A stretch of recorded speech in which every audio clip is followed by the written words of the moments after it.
Hey everyone, I'm back with another update. In this episode, I'll cover news related to the Minnesota Somali Fraud Scheme mess, drug cartels, immigration related news, the Department of Justice and FBI, the Epstein files, California news, new battleships, and Brown University. Of course, I'll end with the noteworthy tidbits. Labor Secretary Lori Chavez de Reamer confirmed the Trump administration is sending a UI strike team to investigate massive unemployment insurance fraud from Somalis in Minnesota, and Minnesota mayors are upset with Governor Tim Walz and Attorney General Keith Ellison because the fraud in the Twin Cities is trickling down and impacting their areas.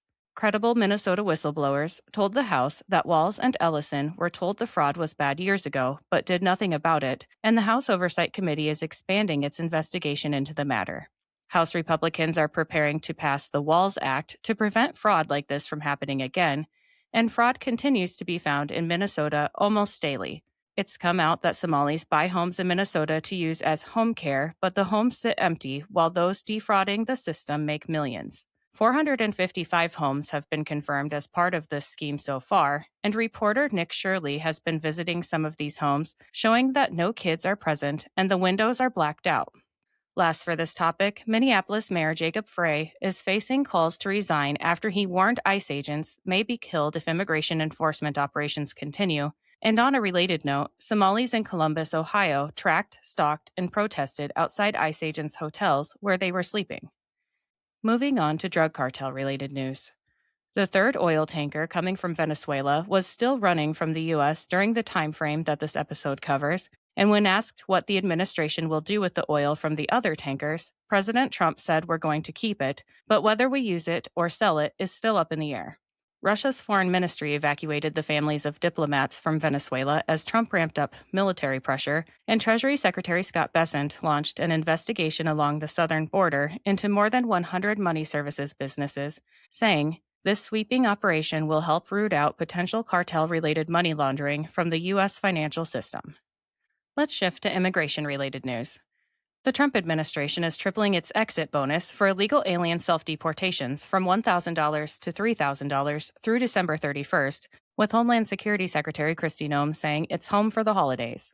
ICE has arrested 101 illegal alien semi-truck drivers in California, seizing their CDLs, and Transportation Secretary Sean Duffy threatened to pull $25 million from Colorado because they refused to purge illegals from CDLs.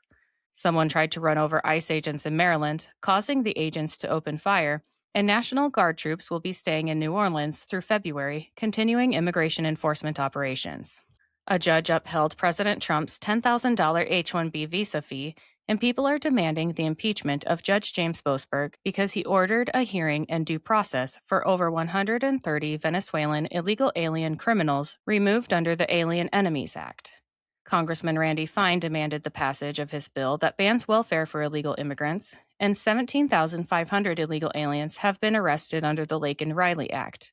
Last for this topic, ICE is considering 7 new large-scale holding centers to hold 80,000 illegals and drastically speed up deportations, according to the Washington Post. Switching to updates from the Department of Justice and FBI. Assistant Attorney General Harmeet Dillon is busy as ever with investigations, including an investigation into Amazon for allowing users to filter Black-owned businesses, but not white-owned ones. Dillon said, "This is definitely a violation of certain states' unfair business practices laws and might also be a matter for the Federal Trade Commission." Dillon also launched an investigation into the termination of a beloved Pennsylvania school bus driver who was fired because she asked the students riding her bus to speak English. Dillon and the DOJ sued Washington, D.C. for its unconstitutional ban on semi-automatic firearms, and the FBI confirmed the identification of hundreds of children and the arrest of hundreds of child sex predators in only 2 weeks. All FBI field offices were involved, 155 federal arrests were made, 138 state arrests were made, and 205 victims were identified. Let's move on to the Epstein files.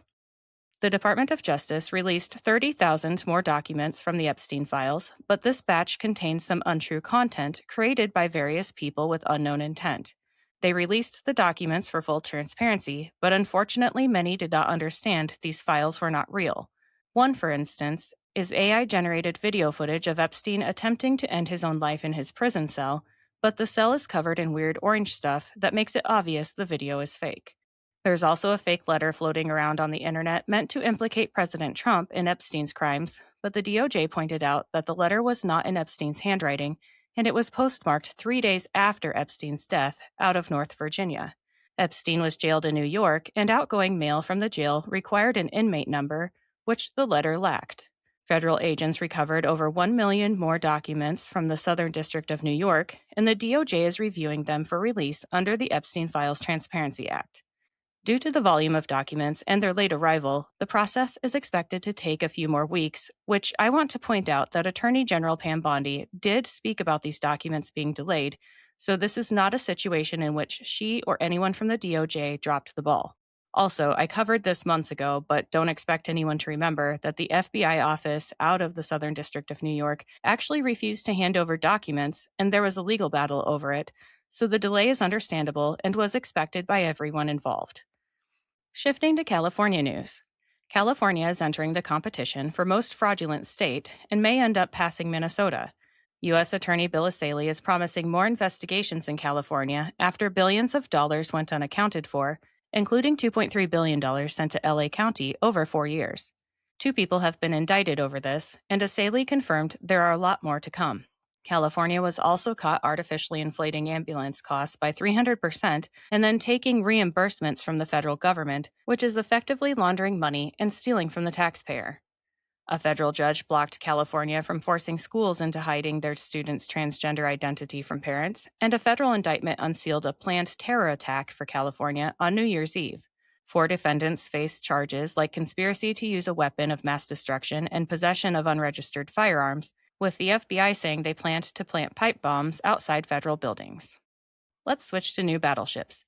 President Trump, along with Secretary of State Marco Rubio, War Secretary Pete Hegseth, and Navy Secretary John Phelan, announced the Trump-class battleships, which will be part of what's being called the Golden Fleet. The first ship will be named USS Defiant, and Trump said he expects to build 20 to 25 Trump-class battleships, with 8 coming quickly, which will create thousands of new jobs in the United States. Trump also said these ships are 100 times more powerful than the Iowa-class battleships or any other battleship, and they will have hypersonic missiles, electric railguns, lasers, and nuclear-armed cruise missiles, which are currently under development. Secretary Rubio said on the matter, "This is the ability, once again, to rebuild, to have industry in the United States. This is generational in the change, not just in terms of applying American war power, increasing our ability to protect the seas."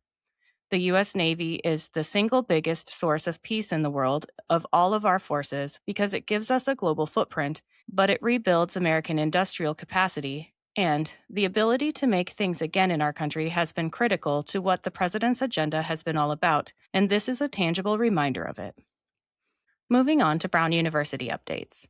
It's been revealed that a Brown University custodian saw the shooter nearly a dozen times leading up to the shooting, catching the shooter peering into classrooms. The custodian notified campus police about this suspicious person 3 times, but nothing was done. The Trump administration is now investigating Brown University to determine if safety and security requirements were met under the law, and Brown Security replaced their police chief after the botched emergency response, which led to the shooter getting away to kill an MIT professor. The vice president for public safety and emergency management was put on leave, currently replaced by the former chief of police of the Providence Police Department. Now it's time for the noteworthy tidbits, which are brought to you today by Zevo Life. Let me tell you about them quick.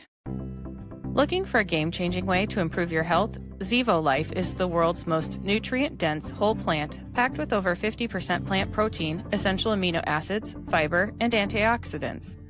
Harnessing the best nature has to offer, Zevo Life nourishes your body while driving your performance, vitality, and overall well-being. Each serving is a concentrated source of clean, well-balanced nutrition designed to support modern lifestyles, and just 1 teaspoon a day supports your gut, boosts energy, and promotes healthier skin and hair. It's no wonder that it's receiving rave 5-star reviews. Step into a healthier future with a 30% discount and a 30-day risk-free guarantee by visiting zivo.life and using my promo code.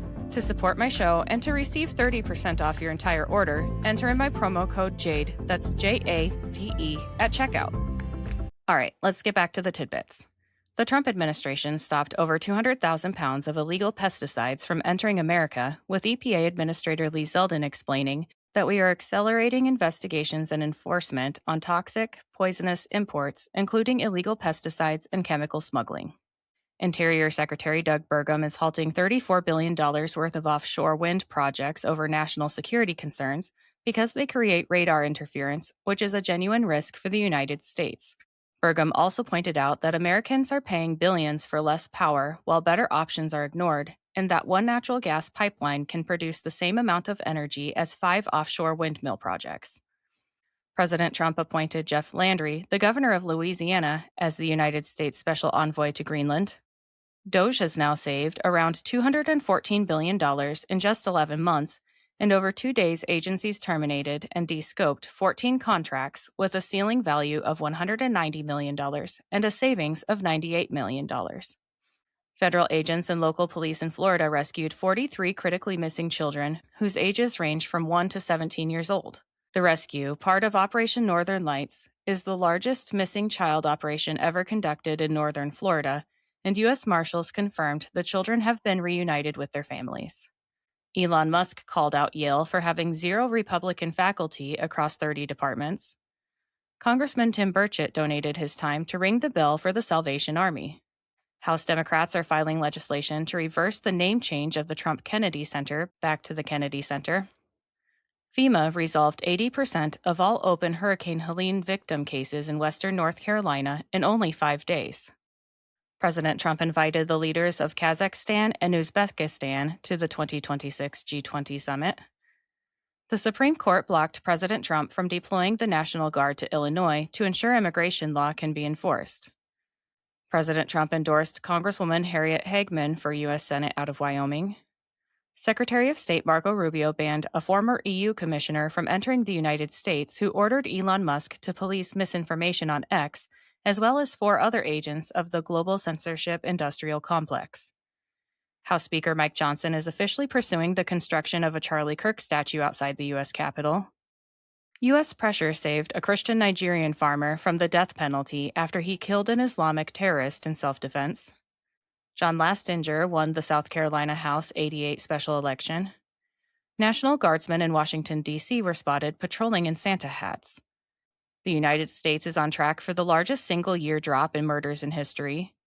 A Fulton County election official testified under oath that she saw 100% of military absentee ballots go to Joe Biden in 2020, and Fulton has now admitted that hundreds of thousands of ballots were illegally counted. Senator Rand Paul released his 2025 Festivus report, finding that millions were spent on ridiculous things, and Paul praised President Trump for the pocket rescission of $5 billion in foreign aid.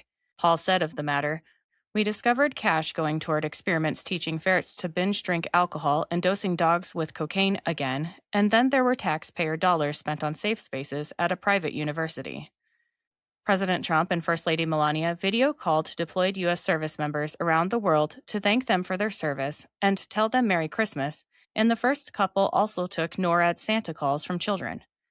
That's all I have for today. I'll be back with another update soon. Until then, please like, subscribe, and share this podcast, and follow me on Instagram and X at Shades of Jade Pod. Thank you for listening and have a great day.